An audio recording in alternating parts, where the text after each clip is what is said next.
video is what you guys gonna get today. But before that, I want to share with you guys a story of my life. There's a reason why I look extra sexy today. Okay. I talk a lot. I tend to put a lot of details in the necessary things, but which is exactly what I'm gonna do. When I moved here, I had to bring my cats over from the other house, right? And long story short, my cat decided to pee on my seats that is cotton. That night my cat decided to run away as well because she got really freaked out because, you know, we don't, you know, move. Well, actually we move. Speaking of cats, what am I talking about? Anyways, she pissed on my car, so I've recently been leaving my windows open to kind of air it out, and we also cleaned it and yada yada yada. So this morning I woke up late for work. I thought I set the alarm, right? Of course you would think you set your alarm, but I guess like the iPhone, sometimes when you accidentally slide it a little bit on the on and off button on the alarm, like sometimes you may turn it off. So I think that's what happened, because I remember clearly I pushed it and it was on. But when I woke up at 8:51 because my cats were crying and was hungry, and I was like, why am I not tired? So I checked my phone and I was like, oh shit, 8:51. I had to be at work at 9 for orientation and all that stuff. So, or like it's been orientation, but I had to be at work at 9. So I literally did not take a piss. I did not brush my teeth. I did not shower. I didn't do any like hygienic things. All I did was I jumped out of bed, I changed into my scrubs, and I booked it out of my house or the condo, and I was at work and clocked in at 9:01. So can you imagine, like it took me 10 minutes to get to work from home to work, and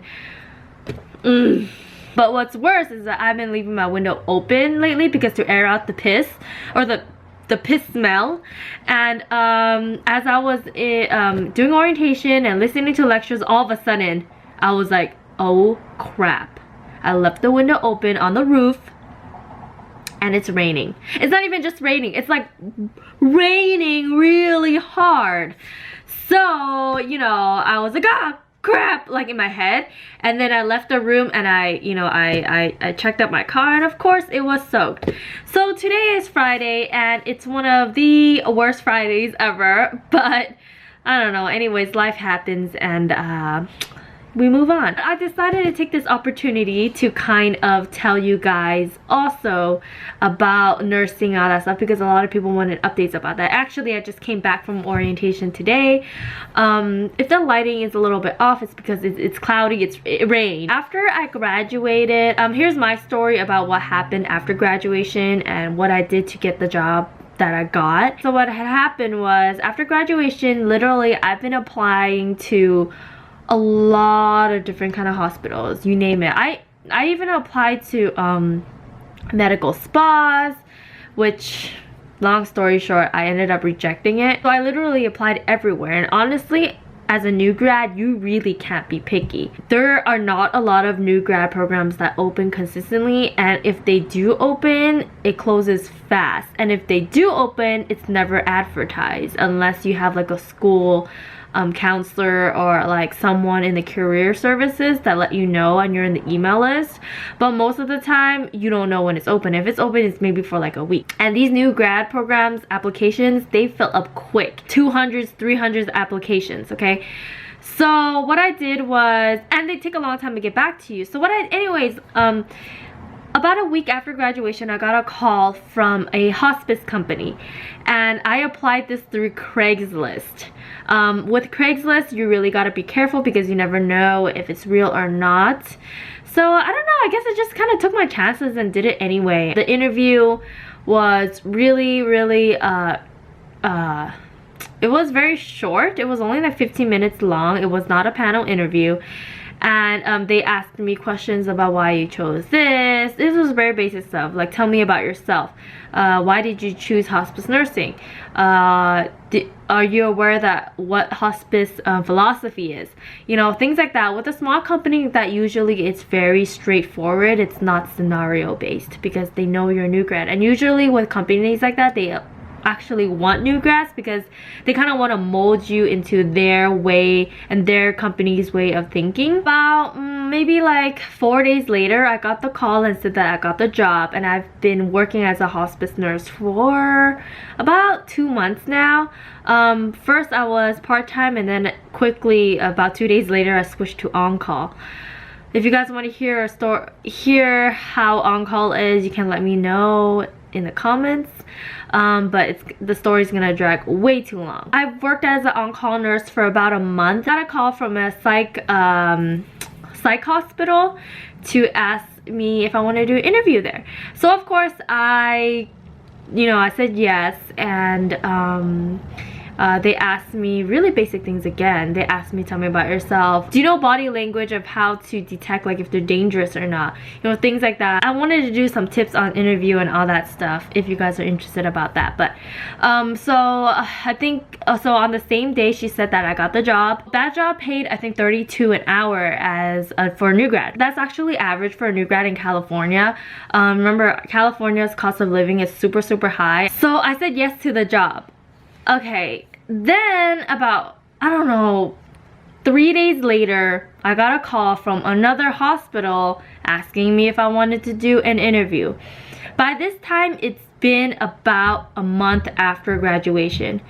It takes a while for companies and hospitals to get back to you. So I'm telling you now, as a new grad, you gotta be patient, because it may seem like they're not responding and they're ignoring you, but they'll come back to you eventually. You know, hopefully you've applied everywhere around your area at least. I know as a new grad it's really hard, especially if you don't know anybody from within the hospital, so you just have to keep persistent and just keep trying. So I ended up getting an interview at a hospital near my area as well, and I ended up doing the interview there. Now that interview was the most intense interview I've ever had in my life. It was a panel interview with 8 people. It was all the directors from the different units, even the pharmacy, and the CEO was there. Each one of them asked a bunch of questions, and it was at first it wasn't scenario based, and then it was scenario based, like what would you do if blah blah blah blah blah. And I made sure I went prepared. I got all my resumes, I got all my credentials, I even brought a little thank you note, and I thought that was one of the really stand out things that I've done, or that I did, to really make myself, you know, for them to remember me basically. About a week later, I got the call saying that I got that job, and so now I was very conflicted. Now I still kept my hospice job. I never decided to let that go. I wanted to keep that job because I actually really like the people that I worked with, that I'm still working with actually. And now I was conflicted between choosing a psych facility or a hospital. Now I never started at the psych yet, so I didn't feel as guilty resigning because I never really started. I didn't really sign papers yet. So I know a lot of people have questions like, what should I do if 2 hospitals hire me, and what should I do, blah blah. Here's the thing, the way I see it, if it's 2 hospitals, then just choose whatever's best for you professionally. You still have to do what's best for you, because trust me, that hospital will find another person just like that. As sad as it is, right? You're not that special. We're thinking a lot more than it really is, you know. I ended up calling the psych facility, and I told them, you know, professionally, and I decided to choose another hospital closer to home, and I just let them know basically that I won't be coming in for orientation. So of course they were okay with it, you know. So they said that, oh, thanks for letting us know, I hope you enjoy what you're gonna do in the future. So that's really nice of them, and I ended up getting the job as a med-surg nurse in the hospital. And the reason why I picked that was just because I wanted to open up my options more for the future, because it's easier as you get your med-surg skills and then transfer to another unit if you like. Now it's harder to transfer from a psych facility, and because I want to do labor and delivery in the future, or postpartum. So basically, as a med-surg nurse, it's a lot easier for me to transition to that and get cross-trained. If you're gonna do psych, it's really hard to go from psych to labor and delivery. So I decided to do what's best for me for the future and go with that. So that's what I look like a man. And now I've been doing orientation for about a week now at this hospital. And let me tell you, it's been amazing. They're very, very nice to you. Even the chairman of the hospital is of the whole company, you know, he has a bunch of companies, bunch of hospitals.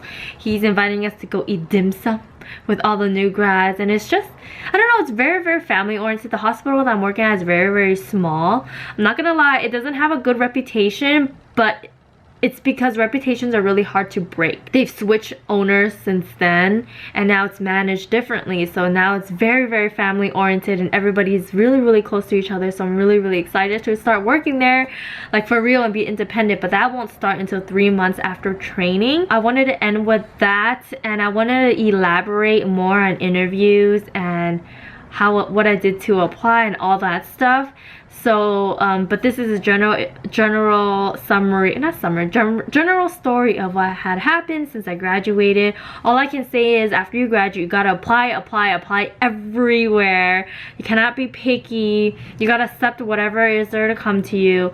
And I know some nurses even moved out of state to get a job, so you just have to be persistent in applying everywhere. So I will catch you guys next time. Bye, y'all.